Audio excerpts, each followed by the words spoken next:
This past Monday, the worship team got together and met and commenced the worship planning for the months ahead. And we always begin the meeting by talking about the feedback that the worship committee meeting members have received from the congregation. And I was not at all prepared to hear this week the criticism from the worship committee that my sermons are too short.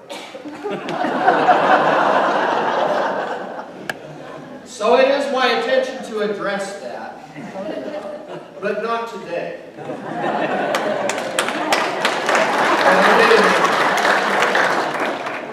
Perhaps when the air conditioning has been installed.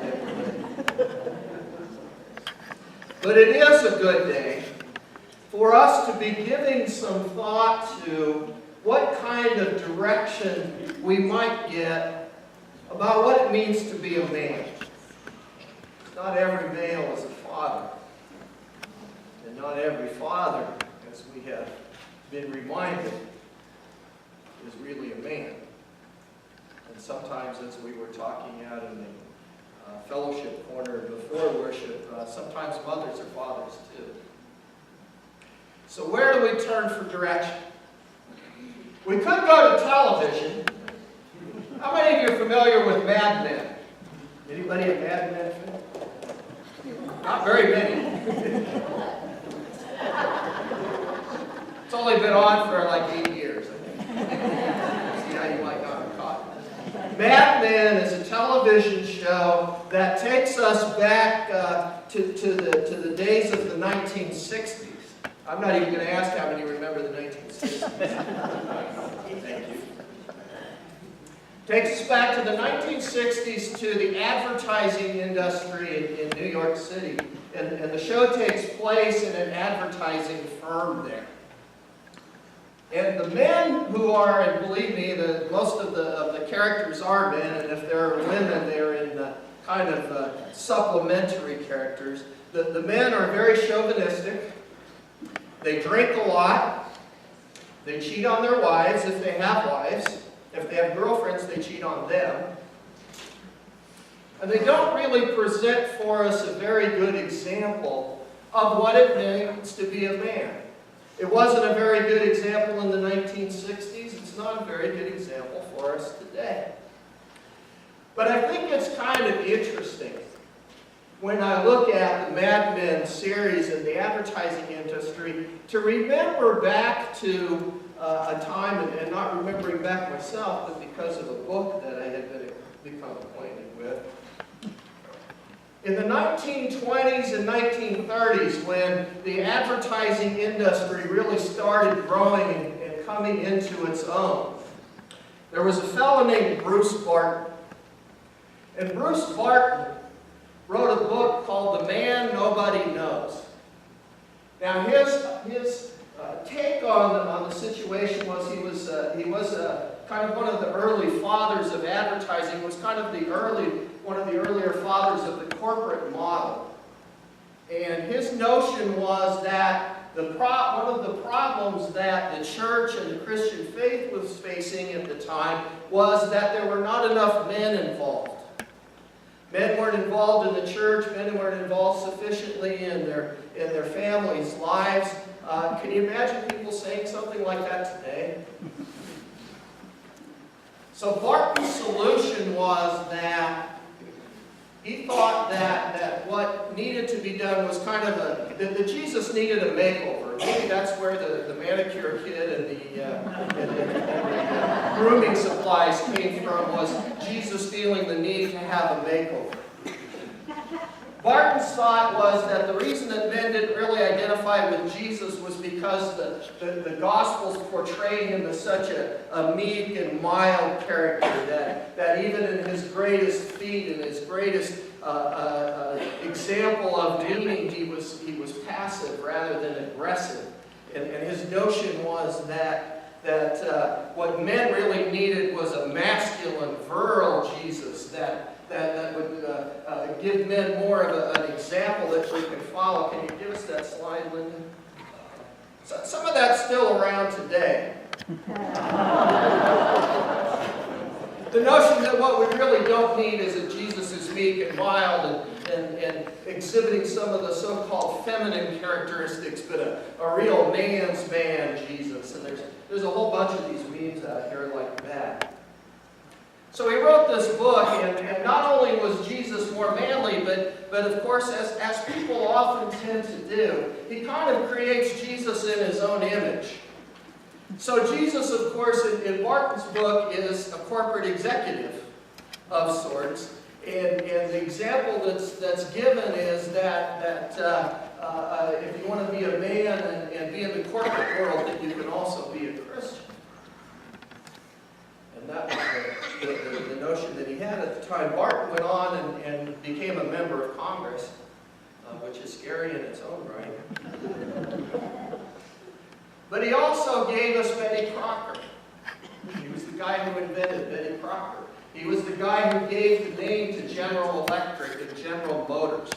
He was a real giant in the corporate world and also dabbled some in the political world. And even the notions, some of his notions about Jesus crept on in the 1920s and 1930s. The notion started to come in a lot of churches and a lot of denominations that all of our problems could be solved if we adopted a corporate model.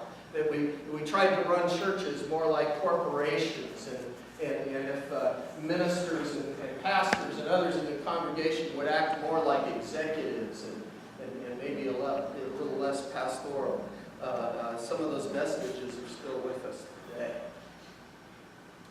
Now, I'm not sure that this is the Jesus that we follow, although there's nothing wrong with tattoos. Don't have one myself. You're going to have to take my word for that.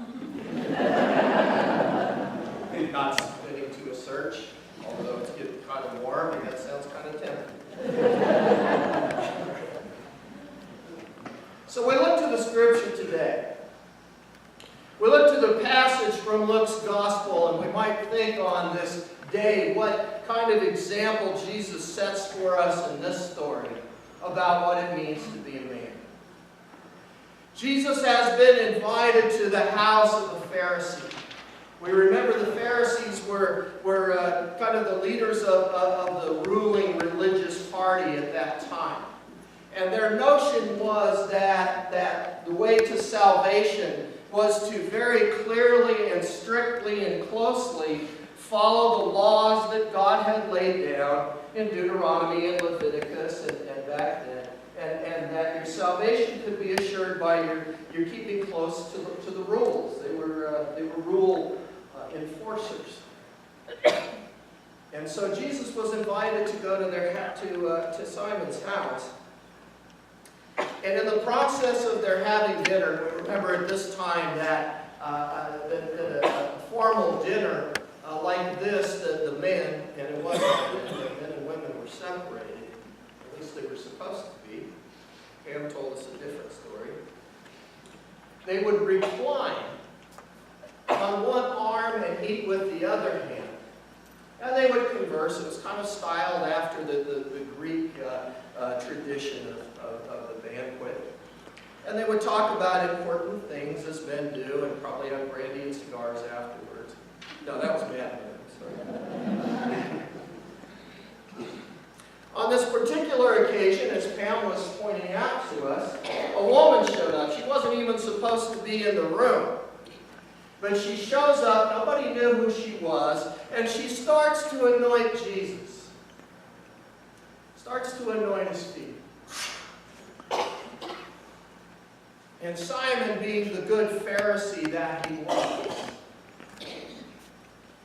points out that Jesus should not be allowing this to happen. Now the point of this, make no mistake, the main point of the story for Luke is that Jesus is more than a prophet. And that's the point that's trying to be made here. Because what's being presented at the time is that Jesus is one of a long line of prophets.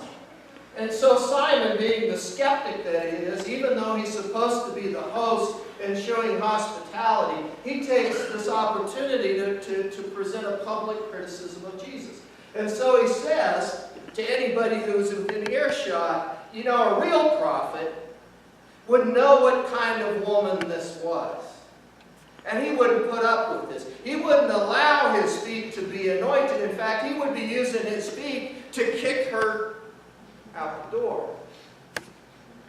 So this is proof that he's not a prophet, that he's not the real deal, the genuine article. And so everybody's waiting to see how he responds, how he's going to show himself to be the real deal. And maybe they're expecting also that he's going to follow the purity laws, that he's going to kick this woman out. First of all, she shouldn't even be there because she's a woman, but this is that kind of woman, and everybody in town knows that. And so he does something unexpected.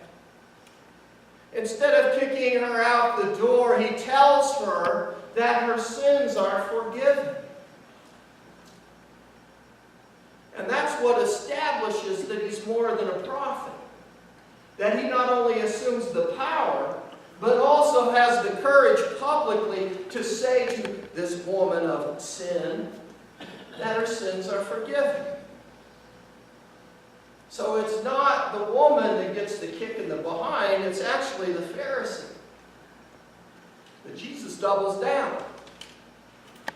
He says to Simon, who presumes to be the judge of this woman's character and her worthiness of salvation, you know, you're a good law-abiding Pharisee.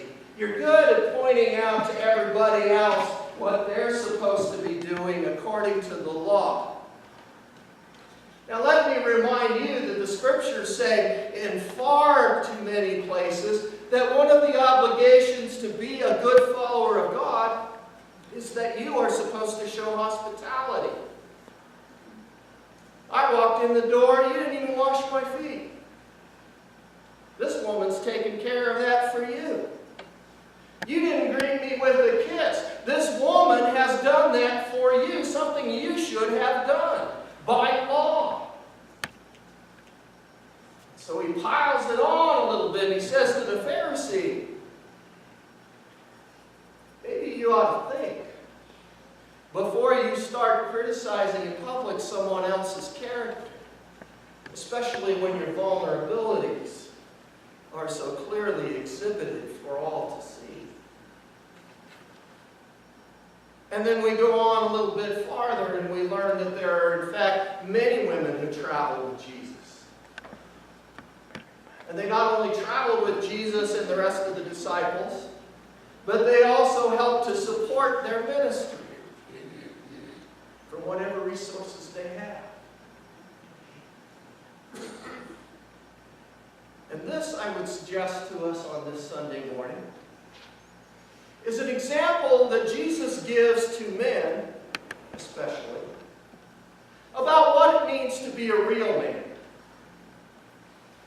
A real man doesn't jump on the opportunity to pile on those who are oppressed, to those who have less power in life, but those who have less fortune in life.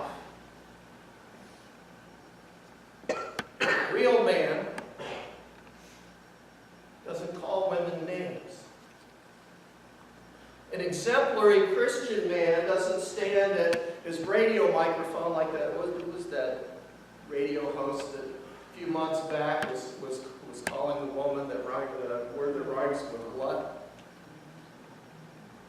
Woman he didn't even know, but presumed about her character. Thank you. Jesus takes the opposite approach. Jesus speaks to a woman he knows, and instead of piling on like the other men in the room and calling her names, he defends her. And he offers a pathway to forgiveness and a pathway to salvation. He knows that her sins have been many, and he acknowledges it. But in the same point, he says to them, and he says to us too, who among us has not? It's the same example he sets in another story when he's in the middle of a foreign town. And the crowd, mostly men, but probably not all, have dragged the woman out because of her sins, and they're about to execute her according to the law. And he invites all those present. Go ahead. And let's start by having the guy throw the first stone who was without sin. Remember how that story turned out?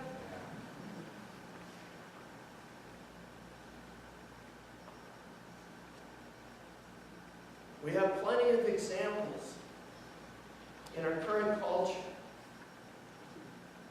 of the notion that a man to be followed is a muscular man, is a man who can out-drink, out-spit, out-smoke, and out-whatever any other man. And sometimes it's kind of tempting, influenced by that culture, to think that the God who became man should follow that same example. But that's not the way our God chose to do it. And that's not the way that our Christ decided to do it. Giving of himself. Not using violence, but rather compassion. To save not only women, but other men as well. And for all time. So what does it mean to be a man today? When the choir sings to us about that old-time religion, and didn't they do a great job? But the new religion we're still trying to figure out. It's the old story, but we look for new ways to tell it. And how do we tell our sons today to be a real man in a confusing world? How do we tell our daughters when they're getting in relationships with men how to recognize a real man from the one who's just looking to take something from her? What better example do we have than Luke's Jesus, who stands up for the oppressed, who has the courage in the face of criticism and possibly worse to stand up and say enough, who has the courage to show the way and show us what a man can be. So as we go out today and we think about these things, and some of us celebrate with our fathers or our sons, or we remember our father who's gone on,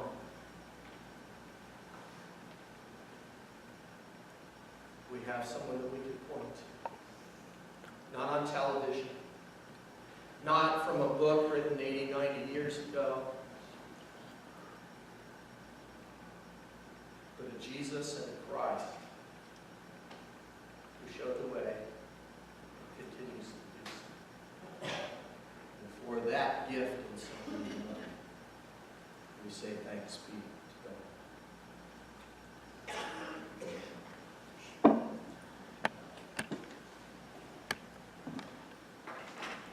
In case anybody from the worship committee is here, the sermon is over. Now I'm moving to the moment for mission. In case you were doing the stopwatch.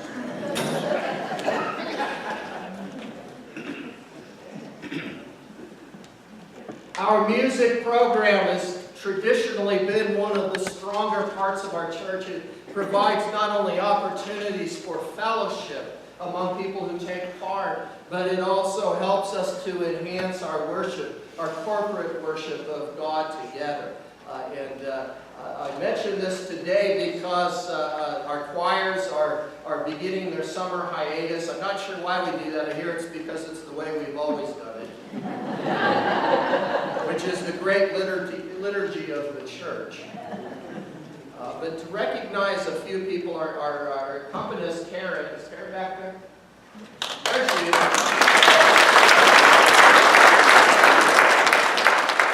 She doesn't get a break. Never gets a break, do you?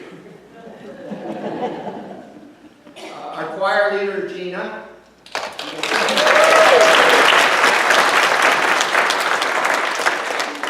And their accompanist, Troy. Is Troy, did he bail?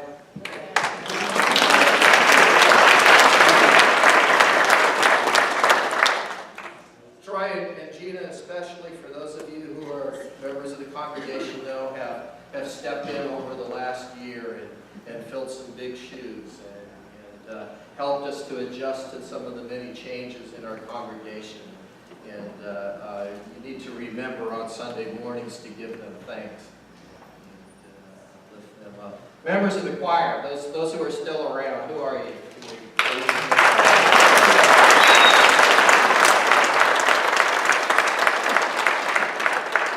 This is a pretty wild bunch.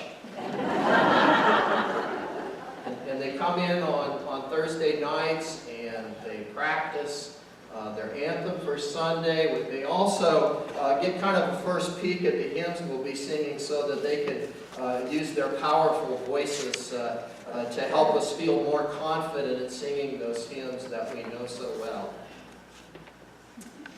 Handbell choir. Who are the handbell choir?